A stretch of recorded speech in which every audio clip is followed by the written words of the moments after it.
যে আমাদের মতো যারা বয়স্ক অভিনেতা অভিনেত্রী যারা আছি আমাদেরকে আজকাল পরিচালকরা বাতিল করে দিয়েছে। আমরা সব ভুলে গেছি, আমাদেরকে ডাস্টবিনে ফেলে দেওয়ার মতো একটা অবস্থায় চলে এসেছে। অথচ বিদেশে এই বয়সের চরিত্র যারা অভিনয় করেন তাদেরকে নিয়ে সিনেমা তৈরি করা হয়, বিশেষভাবে চরিত্র রচনা করে। 92 সালে আমি পেশাদার অভিনয় শুরু করলাম। কিছুদিন পরে দেখা গেল যে আমি যে চরিত্র অভিনয় করি সেই চরিত্রের মৃত্যু হয়, অস্বাভাবিক মৃত্যু।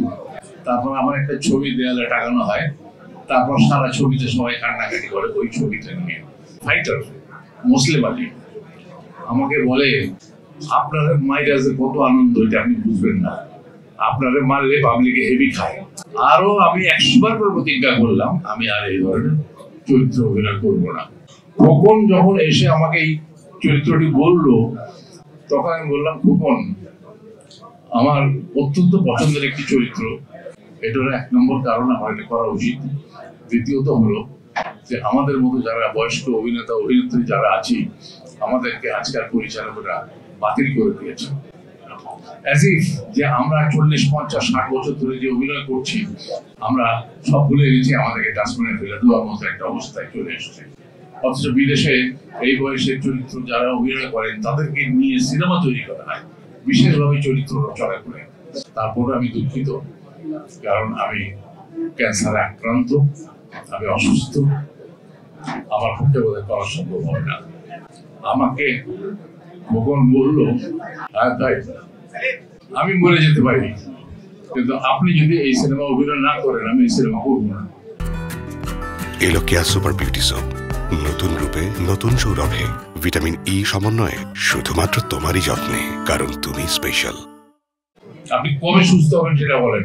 তবে আল্লাহর অশেষ রহমতে আপনাদের দোয়ায় আমি এখনো নিজের ফাইট করে যাচ্ছি, যুদ্ধ করে যাচ্ছি, আমি বেঁচে আছি, আমি কাজ করছি এবং হয়তো এই খোকনের এই চরিত্রটা করে আমি উজ্জীবিত হচ্ছি।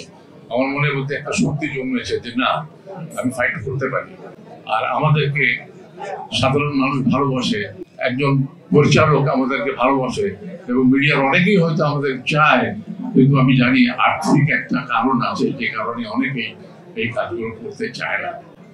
একটু আগে একজন বললেন যে সিনেমা যে করে, পরে সিনেমার জন্য টাকা যদি না উঠাতে পারে তাহলে সে সিনেমা করবে কেন?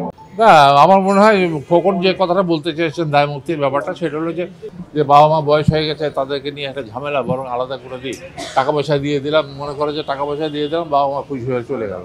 কিন্তু সেটা ঠিক না। যে বাবা মার কাছে থাকাটা যে কত উপকারী এবং কত যে ভালো, সেটা এই ছবিতে সেটাই বোঝানো হয়েছে যে বাবা মা কি জিনিস। সব সিনেমায় মানে হরর আর থ্রিলার ছাড়া, ডিটেকটিভ ছাড়া গল্প হবে না বা অশ্লীলতা ছাড়া সিনেমা হবে না, এইটাতে আমি বিশ্বাস করি না।